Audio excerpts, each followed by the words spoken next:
Soyez bénis, j'espère que vous allez bien. Alors déjà, je voudrais commencer par dire vraiment yako à toutes les familles qui en ce moment sont victimes d'inondations. Toutes ces familles qui ont des difficultés de dortoir. Je suis de tout cœur également avec vous. J'imagine ce que c'est de se retrouver dans un endroit, une maison qui n'a pas les commodités adéquates et d'être soumis à la peur de plein de choses. Comme je le dis, j'imagine. Vraiment trouver dans mes mots le réconfort qui vient de Dieu. Le Seigneur est avec vous et je prie au nom de Jésus que le Seigneur mette sa main sur vos maisons. Que le Seigneur mette sa main au nom de Jésus sur votre circuit électrique sur vous à la maison. Je prie au nom de Jésus que le Seigneur vous garde de ces pluies diluviennes, ces pluies intempestives. Que le Seigneur mette sa main sur vos maisons. Que la marque du sang de l'agneau soit sur vos maisons. La marque du sang de l'agneau soit sur tout ce qui vous appartient. Au nom de Jésus. Au nom de Jésus. C'est pas facile, je le sais. Et je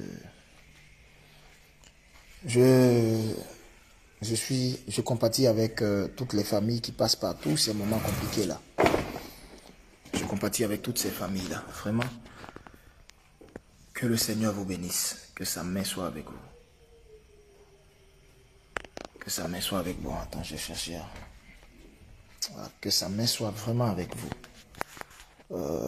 C'est triste ce qu'on entend. On entend on entend tel quartier a pris feu. Récemment, j'ai vu sur, je sais pas moi, deux plateaux, je sais pas si c'est quartier Gobelé. Comment ils appellent le coin ici, c'est quartier Gobelé ou quoi? L'endroit aurait pris feu. En dehors de ça, je ne sais pas, mais que le Seigneur dans sa grâce, vraiment intervienne dans vos familles. Hein? Que le Seigneur intervienne dans vos familles, qu'il intervienne dans vos familles, que le secours de Dieu soit manifesté dans vos maisons au nom de Jésus. Vraiment, en ces temps de pluie là, que Dieu vous garde, que sa main vous garde, que sa main vous sécurise, qu'elle sécurise vos familles, qu'elle sécurise vos familles, qu'elle sécurise vos enfants au nom de Jésus. Au jour d'aujourd'hui, à Abidjan, les gens ils construisent n'importe comment. Ils veulent juste qu'on dise qu'ils ont une maison.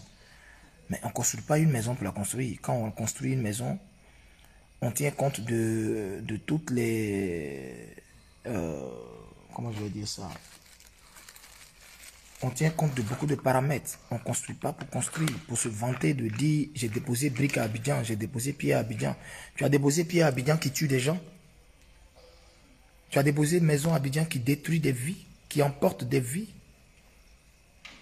Ou bien tu as déposé piège pour pouvoir faire des sacrifices humains. Parce que ta maison, apparemment, ça doit ressembler à un piège.